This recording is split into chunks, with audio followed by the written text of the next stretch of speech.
Welcome to the Holistic Living podcast, where we dive deep into all the topics relating to health and wellness.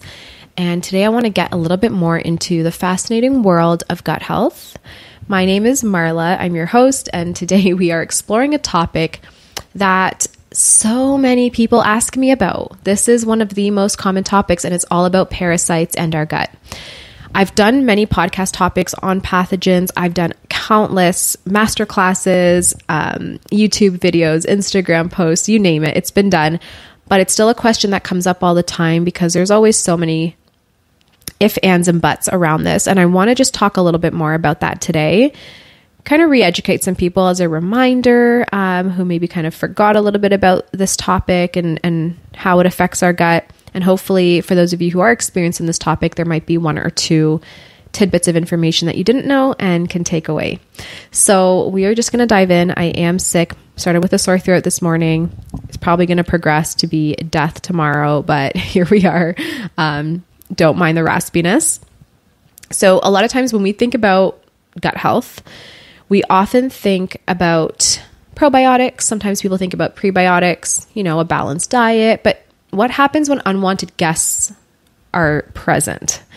Specifically parasites. We can also lump other pathogens in here like Candida. Candida albicans can actually become a type of parasite where it morphs into a filamentous form with hyphae, and they can start to tear apart our tissues and get really much more aggressive. So they are a type of parasite technically as well, if we want to really get to the specifics. But we're just going to say parasites.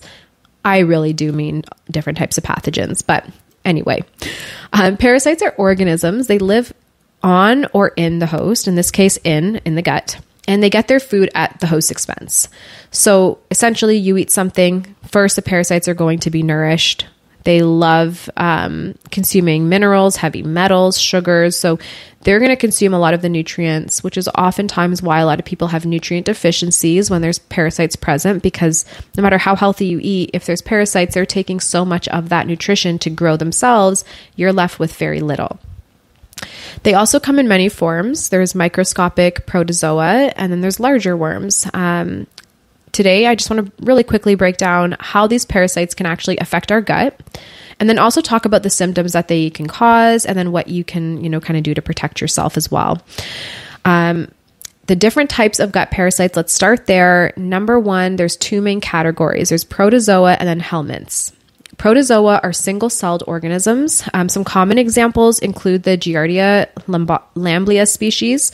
There's also the Entamoeba histolytica as well.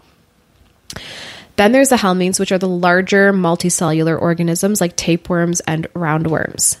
I do want to say, fun fact, not all parasites are visible. So one comment I get from clients a lot is, we do a parasite cleanse and they're like, I'm not seeing any parasites, but I feel so much better. What is happening?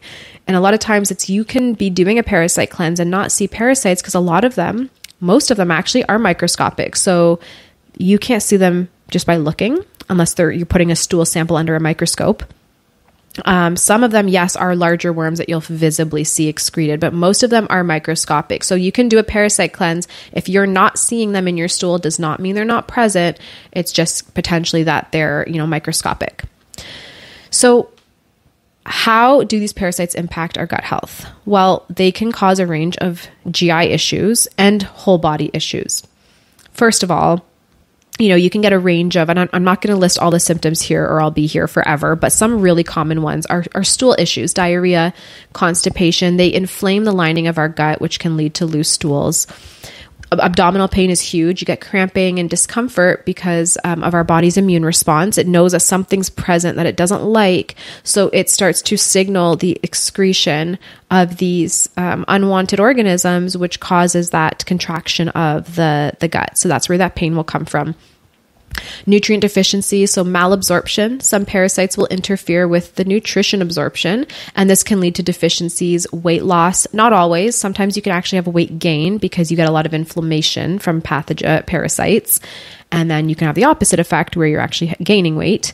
But a lot of times there's weight loss, and a lot of times you're going to end up with like a lot of heavy metal toxicity if you try to kill them off, because they are going to dump a lot of heavy metals into the gut. So you need to do it safely, which we'll circle back to, hopefully if I have time in this podcast. But there's also skin issues, itching. So itchy, anus, itchy nose, itchy ears, that can be mixed with fungal as well, which a lot of times if you have parasites, you have fungal overgrowth. So sometimes the symptoms go hand in hand too, but those symptoms can be either.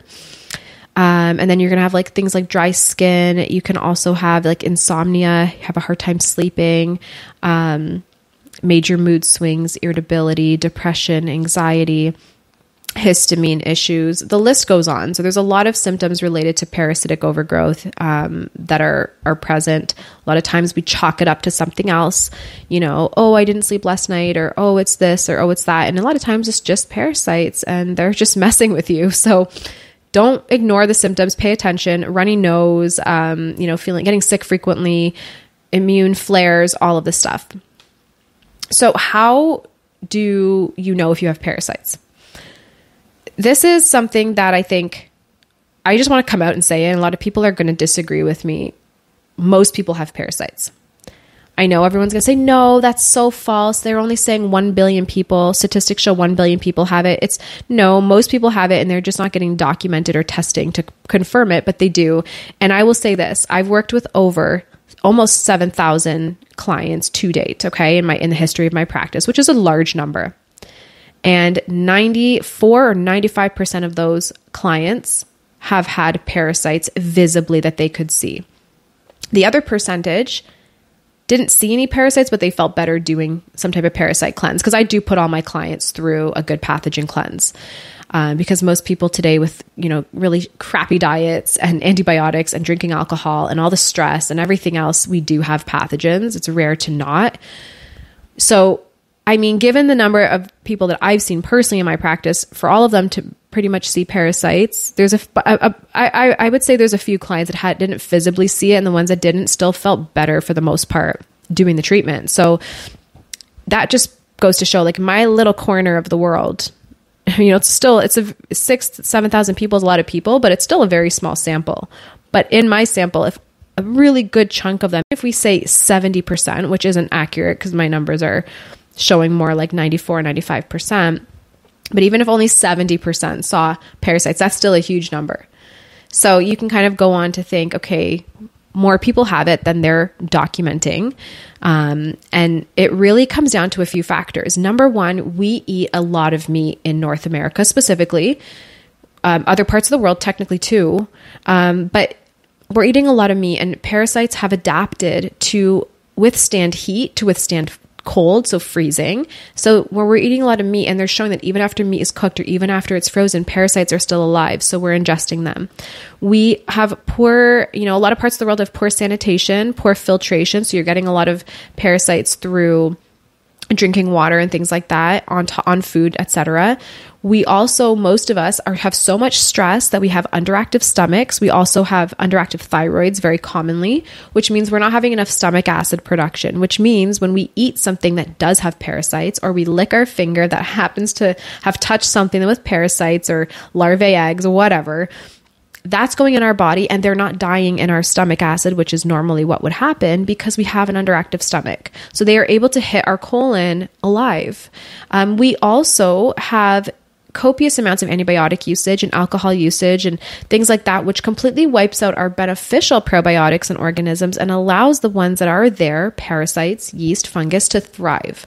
So creating this perfect house for them to live in and enjoy. And then, of course, we eat a ton of sugar, which then feeds them even more and just creates a perfect, home for them. So long story short, it's so easy to contract them. I remember in university, we did like a really fun study where we took different swabs of different surfaces. We would like go to the grocery store and take some off of apples. We would go to and buy the apples. Don't worry, we didn't leave anything that we touched behind. We'd bring them back, take slices, put them under a microscope. We did doorknobs. We did toilet seats. Like, we just went everywhere, public places, and took samples. And the amount of course, bacteria and unwanted pathogens that were on there was a lot. But what we were surprised with was actually the amount of parasites that were on things.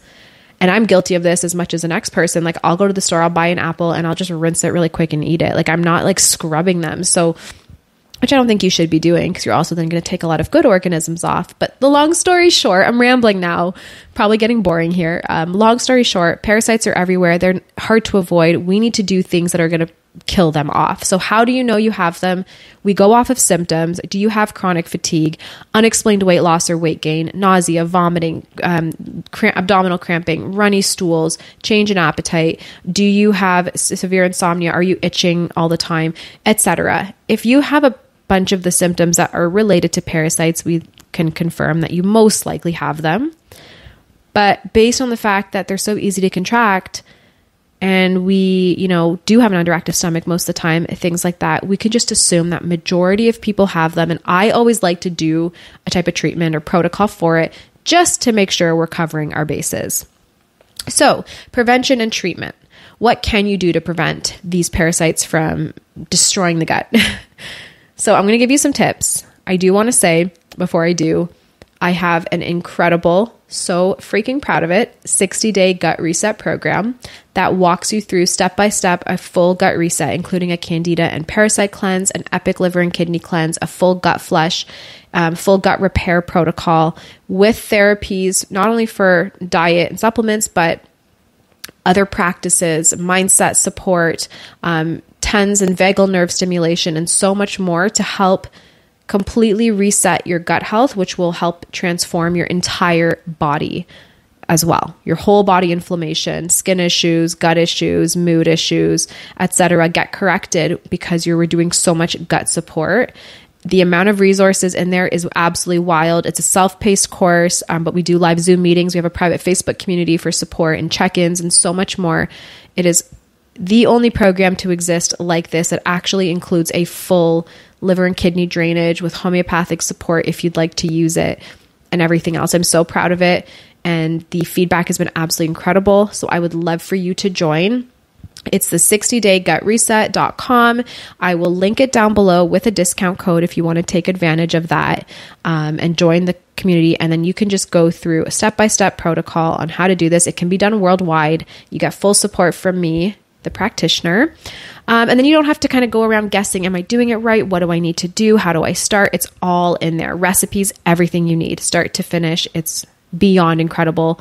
There's checklists, there's check-ins, everything to keep you on track. It's incredible. And you can do it as many times as you'd like, for as long as you'd like. It's beyond awesome. So I'd love for you to join. It'll take you through everything and take the guesswork out of it. But what you really want to be doing is, first of all, focusing on what you can do to prevent more from entering the body. So avoid, pork at all costs. There's always the highest amount of parasites. Farmed fish is super high in parasites. Wild caught fish does have parasites, but usually not as much as farmed, unless it's from the Atlantic Ocean. Wild caught Atlantic fish always has parasites. When I'm buying it myself, I'm looking and I'm like, I just got to stop buying it because it's always in there. So just avoiding, first of all, like sushi and stuff as much as you can because it is raw, and then avoiding pork and certain like farmed fish because it's just higher amounts in those foods. If you are to have like some raw sushi or something here and there, do high amounts of like wasabi and ginger and things to kill them in the stomach before they survive and get to the colon alive. But the second thing is, wash your produce, wash your hands. So just the usual common sense things that you need to do to minimize parasites. The next step is to make sure that your stomach defense is strong. Your stomach is a first line of defense against parasites. The acid is really aggressive and it will kill parasites if you have enough of it. When you only have a little bit of acid, if you're eating food, it dilutes it and makes it more alkaline. So it's enough that parasites can survive it. So you need to have strong, healthy stomach acid levels. I'm not going to go into how to know that in this podcast, but I have talked about it extensively on all of my channels. So you can, kind of go into more detail on an underactive stomach through those channels, my Instagram, podcast, YouTube, etc. My Instagram, Holistic Homeopath, WH for holistic. There's a lot of info on that as well. But one thing I would say is look at your thyroid levels, get them checked by an actual professional who knows the right values, who will do a full panel to tell you where you're at. If it's underactive, almost always there's an underactive stomach with it. So support your thyroid. You might need to supplement with betaine HCl if you have an underactive stomach, even if your thyroid levels are okay. So just really make sure your stomach is strong with acid, because that's a really good way to prevent parasites. The third thing is to do a heavy metal cleanse and be careful consuming things with heavy metals. This is one of the main sources of fuel, believe it or not, for parasites. They love heavy metals. They absorb them all. The more you have, the more fuel you're giving them. They kind of hold on to it. So really be careful with eating foods that are high in heavy metals, making sure you're not using cookware with heavy metals, so on and so forth. The next thing is to really restrict sugar in the diet, because this also feeds them and other pathogens a lot. So I like to say go for, those high protein, high veggie, lots of healthy fats, lower starch types of diets, where if you are to have carbs, you're eating those complex carbs like lentils and squashes and quinoa and buckwheat. The other thing would be to do a parasite cleanse, which I have in the Gut Reset, which walks you step by step, but it involves taking antiparasitics and, liver support and a whole bunch of supplements to support the gut. If you want just a quick breakdown on what that entails, I also have extensive resources on my Instagram and my YouTube channels and stuff that kind of tell you like a rough parasite cleanse, like what that looks like, how to do it.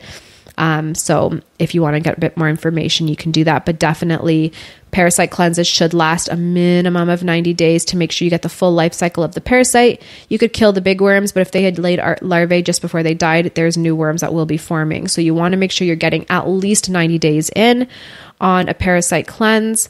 Don't let that fool you. My 60-day gut reset is, you can do it for 60 days minimum, but then to get into the parasite cleanse, you can extend it longer for as long as you need. So don't think that my parasite cleanse is only 60 days. It definitely goes beyond that, but just giving you an idea of a number, minimum 90 days, I think for a parasite cleanse is good. You want to make sure you're doing a binder when you're taking antifungals. You need liver and kidney support. You want to get some probiotics in there, making sure that you have a full, proper, balanced cleanse, and then regenerative period. You also want to do a parasite cleanse slowly and manageably. If you go too aggressively, you will get a lot of heavy metals dumped into the body, and that will cause a host of other issues. So go slow. Make sure you have your binders to absorb the parasites. If you're super confused on what I'm talking about when I say binders and things like that, I'm talking about things like activated charcoal, chlorella, spirulina, chlorophyll. Every situation kind of, whenever you're dealing with parasites or pathogens, requires, in my opinion, a binder. The other thing is you want to make sure you're having safe food practices. So obviously cook your food thoroughly. That does kill a lot of parasites, not all of them, but a lot. And then you want to avoid drinking untreated water. Stay far away from tap water. The amount of pathogens and parasites alone is disgusting. I've tested it many times with my own personal microscope. We've done it in labs. You can go online and just see a lot of results as well of other people doing it. It is full of gross things we don't want in our body, not just pathogens, but heavy metals and other stuff, as well as medications. So a really good filter, like a Berkey, a reverse osmosis. If you're going to a restaurant, bring a bottle of water yourself or buy water. I personally just won't drink tap water if I can help it. Travel wisely. So just be cautious with food and water if you're traveling, especially to areas with poor sanitation. I always like to bring my own water filters if I'm going to travel. You can bring portable ones. And then just being careful with like eating fresh fruit and stuff like that. I always make sure that I bring my own little like essential oil clove spray, which helps to kill parasites. And I'll just kind of clean my own stuff if I'm out. I know it's crazy, but it works. So if you do find yourself dealing with parasites, or you think you might have them, or you think you might have fungal or candida overgrowth, you want to make sure that you get on a protocol ASAP. The longer you let it go, the more aggressive the overgrowth becomes and the harder it is to then clear and kill off and stop. So really start it ASAP. Again, my 60-day gut reset will not disappoint. I really am so proud of it. And I think it will be a fantastic support and resource for all of you who just want to take all the guesswork out. You get access to it for the whole year. So you can start when you want, take your time with it, download and keep all the content, and have that exact step-by-step layout of exactly what you need to do. So all you have to do is just start it without having to do any research, without having to waste money on supplements, on trial and error. And I'm there every step of the way to answer any questions and get those check-ins and the Zoom meetings happening. So definitely give it a go. Click the link in the description of this podcast, or go to 60daygutreset.com.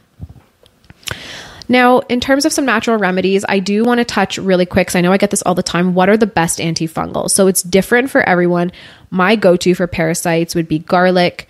I eat a lot of raw garlic in my food. Pumpkin seeds raw can help expel worms. They're really high in tannins, so they can help kill worms and excrete. Sorry, my alarm just went off. But probiotics can really help to restore the gut as well. And then for actual antifungals, anything like black walnut, wormwood, clove, caprylic acid, these are fantastic remedies to take. Now, remember, parasites are scary, but knowledge is power. So you want to stay informed and listen to your body. And that's where, in the knowledge department, where I come in. This is my specialty. It's what I do.